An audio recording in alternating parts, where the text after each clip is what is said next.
Hello, నేను శేషరావు. గత వారం రోజుల నుంచి బంగారం ధర పెరుగుతూ వెళ్తూ ఉంది. కానీ బుధవారం రోజు మాత్రం కొంత తగ్గింది, స్వల్పంగా తగ్గింది. దాని స్పీడ్కి బ్రేక్ అయితే పడింది. మరి రాబోయే రోజుల్లో బంగారం రేటు తగ్గుతుందా, పెరుగుతుందా, ఇప్పుడు అసలు కొనుగోలు చేయొచ్చా, ఇలాంటి అంశాల మీద బంగారం ప్రియులు, బంగారం కొనుగోలు చేసేటువంటి వాళ్ళు చర్చించుకుంటున్నారు. యాక్చువల్గా నేను పొలిటికల్గా అనేక వీడియోలు చేస్తూ ఉంటాను. అలాగే యుద్ధ సమయంలో కూడా బంగారానికి సంబంధించిన దాని మీద అధ్యయనం చేశాను. అసలు బంగారం ఎందుకు పెరుగుతుంది, వినియోగదారులు లేరు, కొనుగోలుదారులు లేరు, ఎవరు కొనుగోలు చేయట్లేదని చెప్పి షాపుల వాళ్ళు చెప్తున్నారు. మరోవైపు బంగారం రేటు పెరుగుతుంది.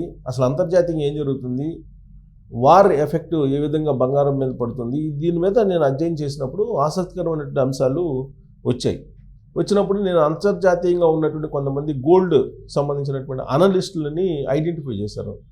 వాళ్ళల్లో కొంతమంది చెప్పే వాటిని స్టాండర్డ్గా భావించాను నేను. సో వాళ్ళు చెప్పేదాన్ని స్టాండర్డ్గా భావించి వాళ్ళు ఇచ్చినటువంటి విశ్లేషణని మీకు చెప్పేటువంటి ప్రయత్నం ఎప్పటికప్పుడు చేస్తూ ఉన్నాను. దాంతో నేను ఎక్కడికైనా వెళ్ళినప్పుడు పొలిటికల్ ఇష్యూస్ కన్నా కూడా గోల్డ్ కొనొచ్చా, కొనకూడదా, ఇలాంటివి అడుగుతున్నారు. బయటికి వెళ్ళినప్పుడు వాస్తవంగా నన్నే అడుగుతున్నారు.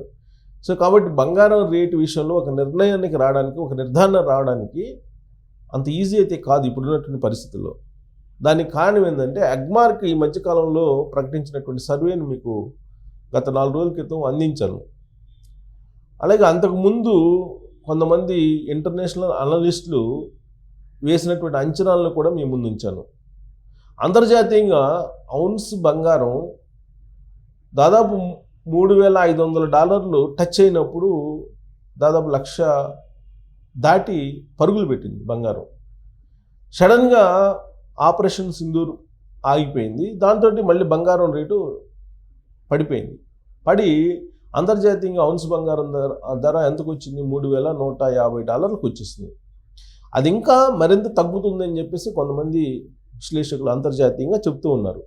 అసలు యాక్చువల్గా వాళ్ళు చెప్పేది ఏంటంటే తొందరపడి కొనద్దు, మీరు దాదాపు 2-3 సంవత్సరాల్లో 10 గ్రాముల మేలిం బంగారమే 50,000కు వస్తుంది, 50,000-55,000 మధ్యలో వచ్చేస్తుంది, మీరు తొందరపడి కొనాల్సిన అవసరం లేదు అని చెప్పేసి జాన్ ముల్లర్ చెప్తున్నారు.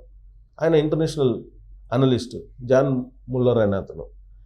సరే, ఆల్రెడీ నేను అగ్మార్క్ సంబంధించిన సర్వేని కూడా నేను ఇవ్వడం జరిగింది. అంత విపరీతంగా పెరిగే అవకాశం లేదు అని చెప్పేసి. ఇప్పుడున్నటువంటి పరిస్థితుల్లో ఇప్పుడు బంగారం విషయంలో తాజాగా వస్తున్నటువంటి రిపోర్ట్స్ ఏంటంటే గత వారం రోజుల నుంచి బంగారం రేటు పెరుగుతూ వచ్చింది. దాదాపు 6,000-7,000 దాకా పెరిగింది. ఇవాళ మళ్ళీ ఒక $160 తగ్గింది. ఇది 10 గ్రాముల బంగారం మీద 160 తగ్గింది. చాలా తక్కువ, స్వల్పంగా తగ్గింది. అంటే స్పీడ్కి బ్రేక్ పడింది. అందుకే ఇప్పుడు అందరూ చూస్తున్నారు ఈ బంగారం ఏంటి పరిస్థితి అని. కానీ షాపుల వాళ్ళు ఏం చెప్తున్నారని అంటే బంగారం కొనుగోలు చేసేదానికి ఎవరు షాపుల దగ్గర రావట్లేదు, ధైర్యం చేసి కొనలేకపోతున్నారు, కాబట్టి కొనుగోలు తగ్గిపోయాయని చెప్తున్నారు. మరి డిమాండ్ ఏంటి అంటే డిమాండ్ అయితే ఉంది, బట్ కొనుగోలు తగ్గిపోయాయని చెప్తున్నారు. ఎందుకు ఇలాంటి పరిస్థితి వచ్చింది అనే దాని మీద మనం విశ్లేషణ చేసుకుంటే గోల్డ్ రేట్ అనేది స్థిరంగా లేదు. ఇప్పుడు దాదాపుగా గత 4 సంవత్సరాల నుంచి 40% పెరిగింది ధర. ఎప్పుడు కూడా అంత ర్యాపిడ్గా పెరగలేదు. ఎందుకు పెరిగింది అని అంటే ప్రపంచ దేశాల్లో ఉన్నటువంటి రాజకీయ పరిస్థితులు, అనిశ్చితిగా ఉన్నటువంటి పరిస్థితులు, యుద్ధ మేఘాలు కమ్ముకొని ఉన్నటువంటి పరిస్థితుల దృష్ట్యా ఏ దేశానికి ఆ దేశం బంగారాన్ని కొనుగోలు చేసి దాచిపెట్టుకునేటువంటి కార్యక్రమం చేసాయి. దాంతో ఆయా దేశాల రిజర్వ్ బ్యాంక్స్ పోటీపడి కొనుగోలు చేసాయి. భారత రిజర్వ్ బ్యాంక్ RBI కూడా కొనుగోలు చేసింది. ఇప్పుడు భారత రిజర్వ్ బ్యాంకు తన వద్ద ఉన్నటువంటి బంగారాన్ని మళ్ళీ కొనుగోలు చేసి పెంచుకోవాలనే ఆలోచన చేయట్లేదు, సఫిషియెంట్గా సరిపోతుందని చెప్పి భావిస్తూ ఉంది RBI. మరి RBI కొనుగోలు చేయట్లేదు, ఇప్పుడు వినియోగదారులు కొనుగోలు చేయట్లేదు, సామాన్యులు కూడా కొనుగోలు చేయట్లేదు, ధర ఎక్కువగా ఉందని చెప్పి. మరి డిమాండ్ అంటే కొనుగోలు చేసేటువంటి వాళ్ళేమో తగ్గారు. మరి డిమాండ్ తగ్గింది కదా బంగారానికి. డిమాండ్ తగ్గినప్పుడు రేటు కూడా తగ్గాలి కదా, కానీ డిమాండ్ తగ్గినంతగా తగ్గట్లేదు. దానికి కారణం ఏంటి అని అంటే ఇదంతా కూడా ఒక మాఫియా, గోల్డ్ మాఫియా. ఏంటి గోల్డ్ మాఫియా అంటే ఇటీవల కాలంలో ఆయా రాష్ట్రాల్లో లేదా దేశంలో అవినీతి సంపాదన పెరిగిపోయింది. అటు ఉద్యోగస్తుల్లో ఎక్కువ మంది అవినీతికి పాల్పడుతూ ఉన్నారు. ఇక పొలిటికల్ కరప్షన్కి అయితే అసలు ఇక అడ్డు అదుపు లేదు. మరి వీళ్ళందరూ ఎక్కడ దాస్తున్నారు అని అంటే బంగారం రూపంలో దాన్ని దాస్తూ ఉన్నారు. దానికి కారణం ఏంటంటే కరెన్సీ రూపంలో దాస్తే 500 రూపాయల నోటు రద్దు అనేది వినిపిస్తూ ఉంది తరచూ. నిన్నగాక మొన్న చంద్రబాబు నాయుడు గారు కూడా 500 రూపాయల నోటు రద్దు చేయాలి, పెద్ద నోట్లు అవసరం లేదు, ఓన్లీ డిజిటల్ ట్రాన్సాక్షన్స్ మాత్రమే పరిమితం చేయాలి, రెగ్యులర్ దైనందిన అవసరాల కోసం, ఇలాంటివన్నీ మాట్లాడుతున్నారు. బహుశా రేపు మాపో ఆయనకి నీతి ఆయోగ్ మీటింగ్ కూడా ఉంది. ఆ నీతి ఆయోగ్ మీటింగ్ కూడా పోయి చంద్రబాబు నాయుడు గారు ఇదే చెప్తారు, మీరు పెద్ద నోట్లు రద్దు చేయండి, 500 రూపాయల నోటు వద్దు అని చెప్పి చెప్తున్నారు. చంద్రబాబు నాయుడు గారు చెప్పినటువంటి మాటని క్రైటీరియాగా తీసుకున్నారు నీతి ఆయోగ్ చైర్మన్. ఆయన కూడా ఆయన ఇచ్చినటువంటి సూచనని సీరియస్గానే పరిగణలోకి తీసుకున్నారు. తీసుకొని ఈ 500 రూపాయల నోటును రద్దు చేస్తే అప్పుడు పరిస్థితి ఏంటి? మళ్ళీ అప్పుడేమో 2000 రూపాయల నోటు వచ్చింది. నోట్ల రద్దు తర్వాత 2000 రూపాయల నోట్లు రూపంలో బ్లాక్ మనీని బాగానే దాచుకున్నారు, కొంచెం ఇబ్బంది పడ్డారు. ఇప్పుడు మళ్ళీ 500 రూపాయల నోట్ను కూడా రద్దు చేస్తే మళ్ళీ అది ఒక రిస్క్ అవుతుంది. అందుకే గోల్డ్ అనేది సేఫెస్ట్. పైగా గోల్డ్ కొనుగోలు చేసి లాకర్లో పెట్టుకోవచ్చు. కరెన్సీ ఇంట్లో ఉంటే కనుక ఏసీబీ వాళ్ళు రైడ్ చేసినప్పుడు అవి బయటపడతాయి. ఉద్యోగులకి ఉద్యోగాలు పోవడంతో పాటు వాళ్ళ సస్పెన్షన్ వేట్ కూడా పడే అవకాశం ఉంది. ప్లస్ కరెన్సీని దాచుకుంటే ఇప్పుడు ఈ మధ్యకాలంలో ఢిల్లీలో ఒక జడ్జి ఇంట్లో ఫైర్ యాక్సిడెంట్ జరిగినప్పుడు మొత్తం కట్లన్నీ బయటకు వచ్చాయి వర్మ ఇంట్లో. ఇప్పటికీ ఆయన మీద కేసు పెట్టలేదు, అది వేరే విషయం. వేరే వాళ్ళ మీద అయితే ఈ పాటికి కేసు పెట్టేసిన వాళ్ళు, ఎఫ్ఐఆర్ పెట్టేసి జైల్లో కూడా పెట్టిన వాళ్ళే. కానీ ఆయన జడ్జి కాబట్టి భారత రాజ్యాంగంలో జడ్జికి ప్రత్యేకమైనటువంటి గౌరవం ఉందని చెప్పి ఇప్పుడు ఈ చట్టాలు ఇండైరెక్ట్గా చెప్తున్నాయి. చట్టాలు చెప్పట్లేదు కానీ చట్టాలను అమలు చేయాల్సినటువంటి వాళ్ళు చెప్తున్నారు ఆ సంఘటన బేస్ చేసుకున్నారు. అంటే ఇప్పుడు ఆయన డబ్బులు కాలిపోయినాయి.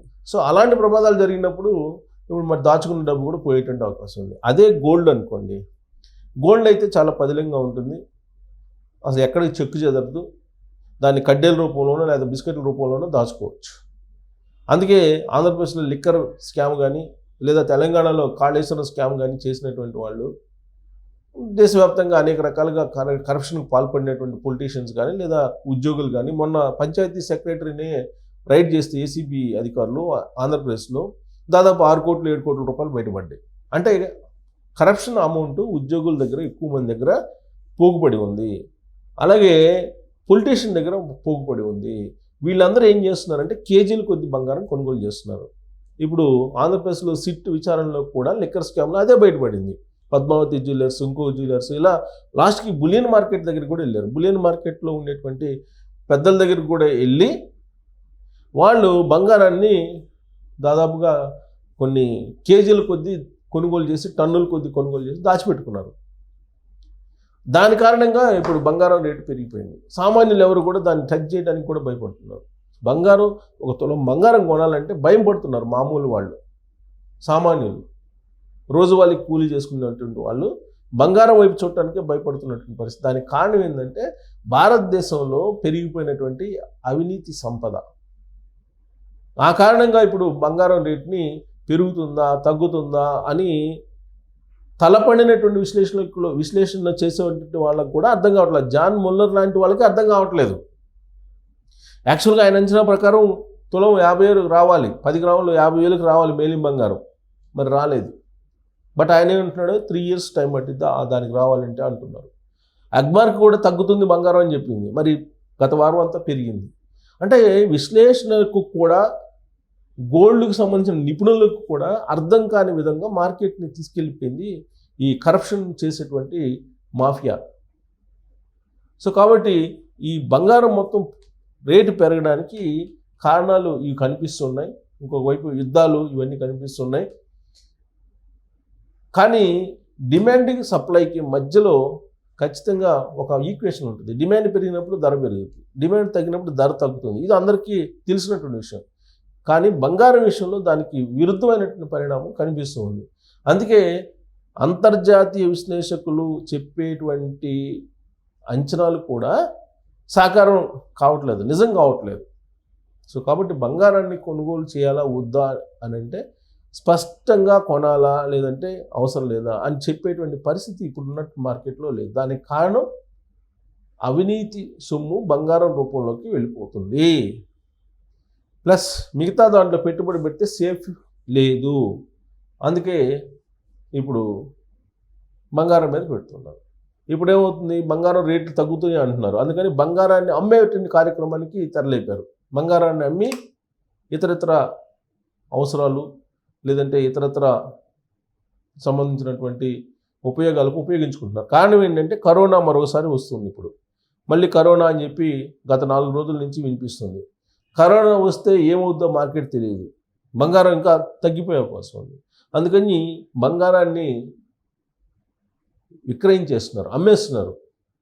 మనకు 2020 కరోనా వచ్చింది. ఆ కరోనా తర్వాత నుంచి బంగారం రేటు తగ్గుతూ వచ్చింది. మళ్ళీ కరోనా పోయిన తర్వాత పెరిగింది. సో కాబట్టి కరోనా మళ్ళీ వస్తుంది కాబట్టి బంగారం విక్రయాలను కూడా ఉన్న బంగారాన్ని అమ్మేసి వేరే దాంట్లోకి షిఫ్ట్ చేస్తున్నారు. సో ఈ కారణంగా ఫ్లక్చుయేషన్స్ ఎక్కువగా ఉన్నాయి బంగారం మార్కెట్లో. సో ఇవాళ హైదరాబాద్ మార్కెట్లో బంగారం ధర చూస్తే కనుక 24 క్యారెట్ల బంగారం వచ్చేసి 9,748 రూపాయలు ఒక గ్రామ్ వచ్చేసి 99,000 పైన ఉంది. 22 క్యారెట్లు వచ్చేసి 89,000 పైన ఉంది, 89,035 రూపాయలు ఉంది. 18 క్యారెట్లు వచ్చేసి 70,311 రూపాయలు ఉంది. సో ఈ రేటు ఎక్కువ. యాక్చువల్గా 80,000కి పడిపోయింది 2 వారాల క్రితం. ఇప్పుడు మళ్ళీ 1,00,000 టచ్ అవుతుంది అనుకున్న సమయంలో మళ్ళీ ఇవాళ స్లంప్లోకి వచ్చింది, దిగుతుంది. సో కాబట్టి ఈ ఫ్లక్చుయేషన్స్ని అంత ఈజీగా అంచనా వేయలేనటువంటి పరిస్థితుల్లో మనకు బంగారం మార్కెట్ ఉంది అని చెప్పి మనం చెప్పచ్చు. Thank you.